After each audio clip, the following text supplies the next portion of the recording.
Glasgow is looking very pretty today. It's got its summer dress on and all that sort of stuff. Is this how you remember it? Not at all. It was vastly different. It was kind of dark and muddy and seedy and a bit tacky and a bit ragged round the edges. You know, when I was up here, but it's changed so incredibly. The city centre is quite stunning. I mean, the good thing is that they haven't lost the basic essence of Glasgow. I mean, Glasgow's still sort of retained its character, which I really like, because I think that's the heart of Glasgow, really. There's no regrets, no tears goodbye. I don't want you back. We'd only cry again. Say goodbye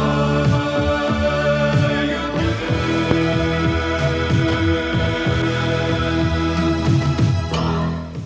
So all those years ago, when the Oneida line sailed up here, the steam packet companies took you off to London. How did you feel? That was great, because I was captaining the ship, actually. So it was perfectly all right.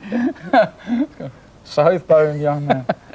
Did you feel sort of, I don't know, wistful then, or did you just think, here we are, we're off on a great adventure? Yeah, it was always a great adventure. The idea of it was quite appealing. You know, like go away to pastures new, but something not particularly savoury, but spending a year of your life in a seedy bed sitting made of ale.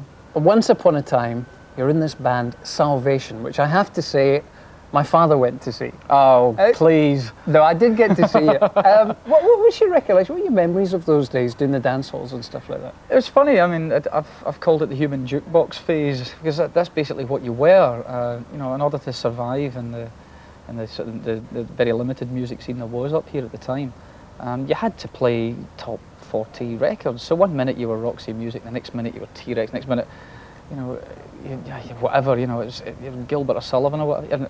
We never played Gilbert Sullivan. No, we didn't.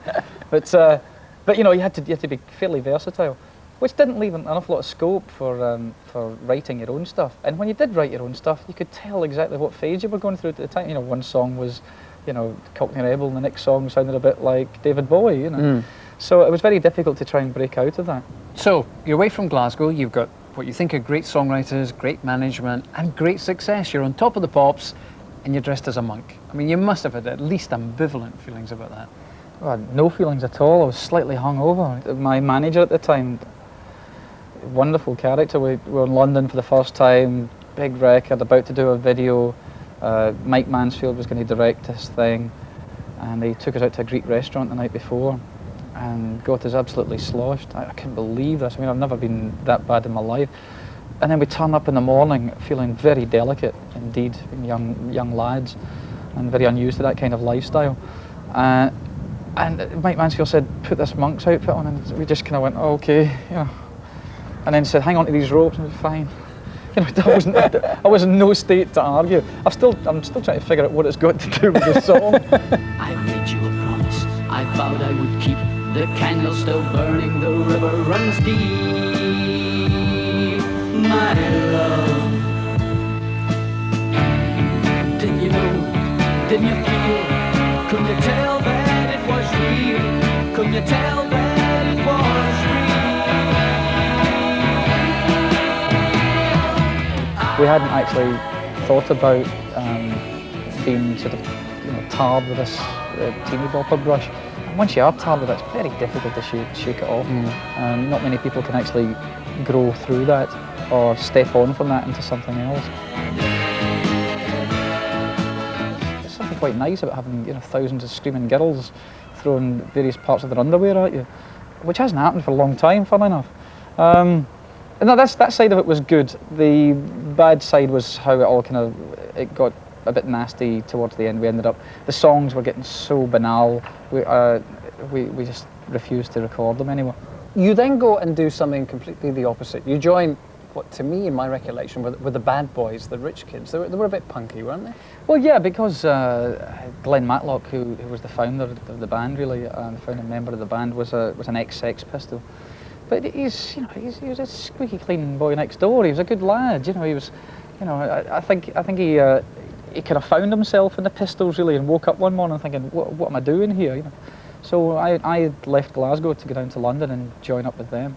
The problem being that before anyone had heard anything about the Rich Kids, just the combination of characters kind of excited people, and they were hailing us as the saviours of British sort of pop stroke rock, whatever you want to call it, and we couldn't quite live up to the expectations. I'll tell you something, I think that you should know. There ain't much that I care for, but even so, the guys around me, they astound me, they make things very clear. So are those who stand in line, I have no fear. Ultimately, your faith paid off. You get into Ultravox, and the one thing Ultravox were always known for, I think, is quality songs, weren't they? Well, I'd like to think so.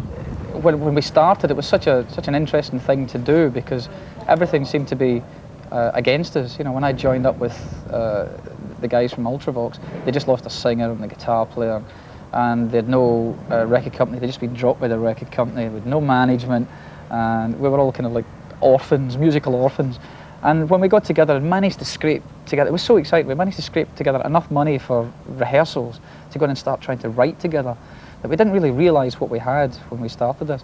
Within 2 weeks we'd written half of the Vienna album, including Vienna. We were just ecstatic about it and wondering what we're going to do next. You know, great, we've got all these songs and we've got something really exciting, something quite unique. As you said, something that's got a bit of quality to it. We walked in the cold air,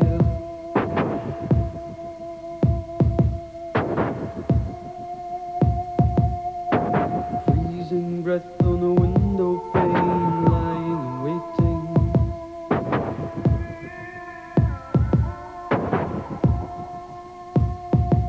A man in the dark in a picture frame, so mystic and soulful.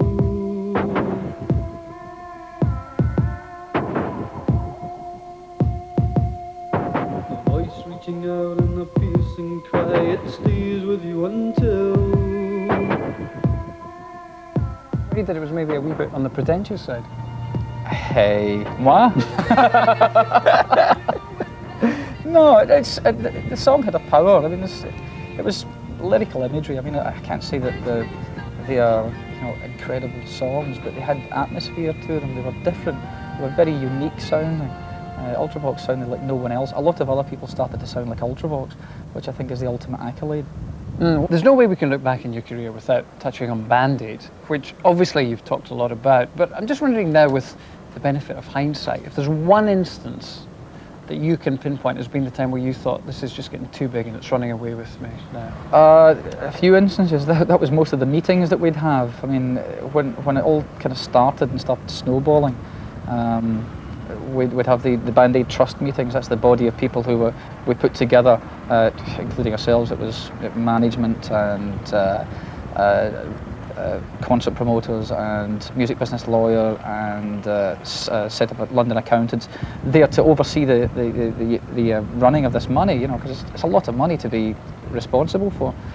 And some of those meetings used to go on forever and ever. It was just incredible, you know, and it used to get so heavy and so depressing, and because we found that we'd got ourselves involved in something that was much bigger than we'd ever anticipated, and we were making, I mean, along with a team of ecologists as well, we were making decisions about, you know, should a well be dug here in Eritrea, or should we build a dam across here, or you know, should we buy some trucks to send the food up country? And I'm, wait a minute, I'm from Glasgow. What do I know about Eritrea? You know. Well, there is life after Band-Aid, and the solo career has just gone from strength to strength. Whereabouts are you on the kind of, shall we say, artistic scale, do you think, with this new album, as you look back over the other albums that you've done?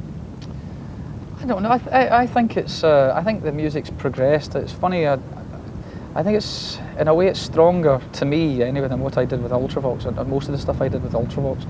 It bears no resemblance at all to my first solo album. But I think artistically, it's. I don't know. I think it's quite strong. I think it should stand up on its own merit.